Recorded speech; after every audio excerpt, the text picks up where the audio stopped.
Welcome to Business Incorporated on Channels Television. I am Bisi Adebayo. On the program today, this year's edition of the World Economic Forum officially opens in Durban. The Nigeria Securities and Exchange Commission restructures the board of directors of Ikeja Hotels, and private sector activity in South Africa contracts for the first time in 9 months in April. Well, let's get the show started now, and we'll begin with the markets here in Africa, where the Nigerian and South African markets were looking down at intraday, with the NSE All-Share Index at 26,054.11, down 0.24%. The GSA Index was also down 0.08%, while the Egyptian market was trading higher by 0.85% at midday. The Nairobi Stock Exchange closed up 0.05% on Wednesday. And stock markets in the Middle East pulled back in early trade today following global bourses and oil down, although some shares outperformed in response to corporate earnings. In Dubai, builder Arabtech climbed 1.2% after it swung to a first quarter net profit of 17.6 million dirhams from a loss of 46.4 million dirhams a year ago, and that's its first quarterly profit since September 2014. General and administrative expenses fell by around 17 million dirhams and revenue rose 11% to 2.2 billion dirhams. However, the Dubai index was almost flat as 8 other shares rose while 18 declined. In Abu Dhabi, the index rose 0.7%. Qatar's index headed for a third consecutive session of declines, and 80% of blue chips fell, with petrochemical producer Industries Qatar down 1.1%. The Saudi index was also down 0.55%. Let's cross over to Europe, where the markets traded higher early today after being buoyed by corporate earnings and a televised political debate, which saw centrist presidential candidate Emmanuel Macron maintain his lead on Eurosceptic opponent Marine Le Pen ahead of this Sunday's French election. Well, let's get a sense of how the market is trading today, and I'm being joined by DWTV Channels TV financial correspondent at the Frankfurt Stock Exchange, Janelle Dumoulin. Thank you for your time, Janelle. Now, the French presidential election is this Sunday. How closely is the market watching this upcoming election?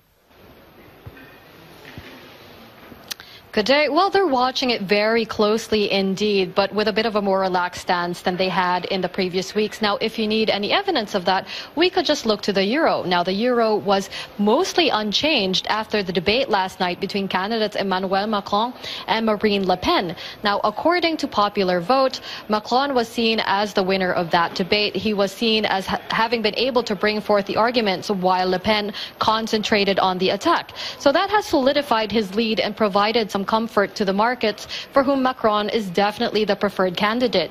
He's seen as the one who has more to say in terms of economic and financial policy. His platform concentrates on infrastructure, on a 50 billion public spending bill, on more flexibility on the 35-hour work week and the retirement age, which in France is at 60 years old, and among a raft of other economic reforms. So this is all coming at a time where really something has to be done about France's economy. Unemployment is hovering at close to 10%. Last quarter, we saw weaker growth than expected. So if he were to win in the elections this Sunday, the markets would be very happy. For the markets, Macron is definitely the man. Well, away from the French elections now, U.S. Federal Reserve maintained interest rates on Wednesday.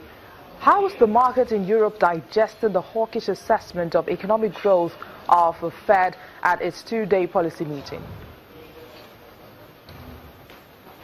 You know, not so badly, actually. European indices are all trading higher today after a droopier performance yesterday. The DAX behind me, as you can see, even reached record highs, passing the 12,600 point mark. Now, as for the Federal Reserve, they didn't really do anything unexpected. They kept the rate steady, as was widely expected from the markets. And they said they gave indications that they were going to continue with their plan of future rate hikes throughout the year, year, but gradually. Now, the Fed statement also dismissed the weak growth in the U.S.'s first quarter as temporary. In fact, transitory was actually the word that they used. So that's also made gold, for example, which we know is a popular safe haven investment among investors, slip by 8%.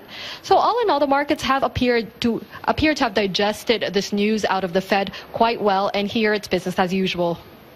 Well, Janelle, before I let you go, a flurry of earnings results are still trickling into the markets. Can you talk us through Royal Dutch and HSBC? I sure can. And big jump in profits at Royal Dutch Shell, mostly on rising oil prices. Profit is up at the oil giant to $3.4 billion. That's compared to last year's $1 billion. And like I said, that increase was mostly driven by higher oil prices, which have been up 55% in the first quarter of this year as compared to the same period last year. But other factors like cost cutting have also helped the company boost its cash flow and correspondingly the profits as well. HSBC, on the other hand, presents a less rosy picture. A 19% fall in first quarter profits to £3.8 billion. That's about $4.9 billion. And that comes amid increased spending on new staff and on combating financial crime. You know, recall that they've also just had this problem in the U.S. where they had a $1.5 billion fine imposed on them by U.S. authorities because poor controls allowed Mexican drug traffickers to open deposits at the bank. So there are just some highs and lows here from the European markets.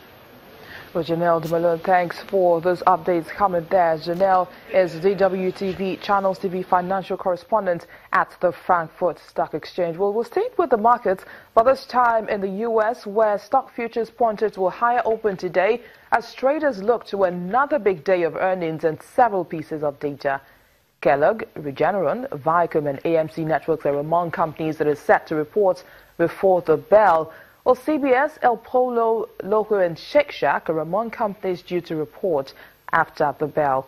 On the data front, jobless claims, international trade and productivity and unit labor costs are also set to come out today as well. We're looking at the numbers, however, we see the Dow Jones is 0.31% higher, and so also the S&P and the